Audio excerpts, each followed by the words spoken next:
Good morning, everyone. Once again, this is Black Forest coming in with another market analysis video. Market analysis, currency pair breakdown.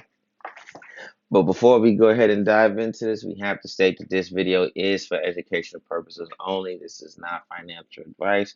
But we all know why you guys are here. You guys are here to find good, credible Forex content that can help improve your ability as a trader and help put a little bit of extra money in your pocket, especially in these times of inflation and high gas prices. Okay. Now, before we go ahead and discuss what's happening with the technical analysis on the chart, let us discuss what is happening with the economic fundamentals of each respective currency. Okay. Now, let us discuss what's happening with the New Zealand dollar, the NZD, also known as the Kiwi. Okay. Now, the NZD has had some poor news that came out during the New York trading session around 11 o'clock Eastern time. And we did have some poor news come out about the NZD throughout the latter part of last trading week. Okay. So this is making the NZD, the Kiwi, become much weaker than it was in our previous trading weeks when it was actually one of our stronger currencies. And now it's starting to switch over to become a much weaker currency, especially weaker than it was have been in trading weeks prior. Okay. So we're gonna have to continue to watch how this plays out as more NZD news comes out throughout the trading week. Okay, because we definitely have some news coming out around 5 o'clock to 5 o'clock Eastern time in the afternoon, early evening today. So we're gonna have to see how this plays out. If this news will be either negative or positive, which will reflect on strength or weakness for the NZD currency. Okay. Now with the USD, 8:30 Eastern time, just prior to Tuesday of the opening of the New York session, going into 10 o'clock, we did have a lot of USD news drop. We have more positive news than negative news. Then we also later on in that New York trading session during Tuesday, we did have oil news that came out that says that that oil supplies increase. So that means the circulation of oil increased around the world, which means that oil prices drop, gas prices drop, which means that the USD started to gain further strength from the drop in the gas prices. Okay, because more people are spending less money at the pump and more money in the stores, which means the economy grows. Growing economy means a strengthening of the U.S. dollar. Okay, so now that we got that all out the way, let us discuss what is happening on the chart. So as we can see, this has been one of our stronger currencies since about January. We were going up in price, going up. Did have a drop right here, and we started to pick up in price even more.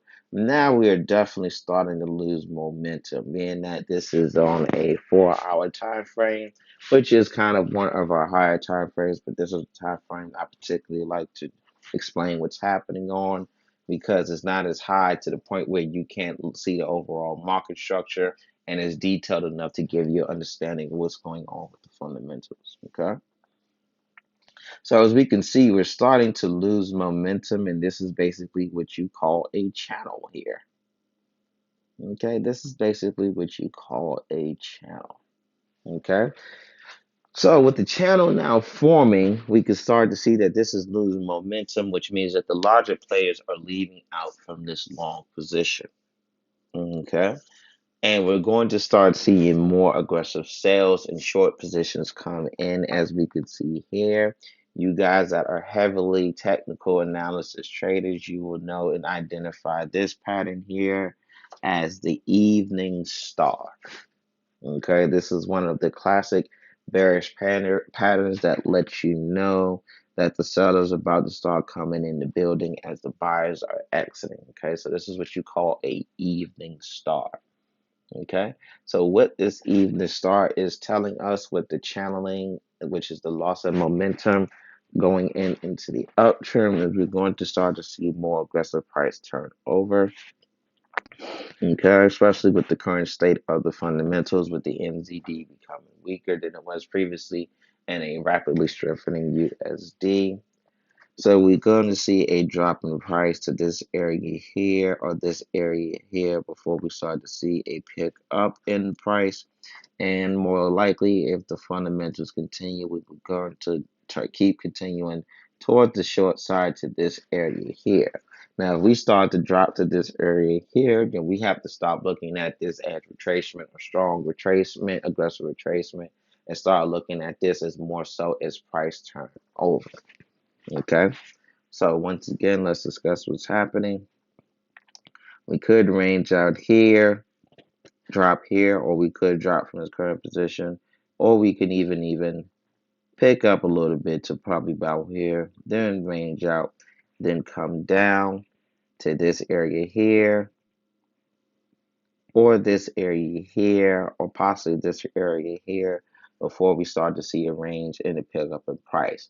Now, once that range comes in, once we have that initial drop, that range comes in, that pickup in price, that pickup in price is going to be the real breadcrumbs that tells us what's going to happen with this chart towards the long term. If the pickup in price if the pickup in price is aggressive, then we're definitely just having some retracement before we start continuing back into our long position. But if we range, and the pickup in price is weak and pathetic and have a lot of shoddy candles like the ones you see here, ill-formed, malnourished looking candles, then basically what we're seeing is that we're having just pick up here, then we're going to continue to start going down in the continue to go down in the short position. So if we see aggressive pick up towards the long side, once we have that initial push down, then that means we're going to most likely continue towards our long position like we've been doing since January. But if we start to see more weak, deformed looking candles with low momentum, pathetic pushes up, then that's a sign that we're going to continue into the short position. Okay. So I hope that information was helpful for you guys. Happy trading.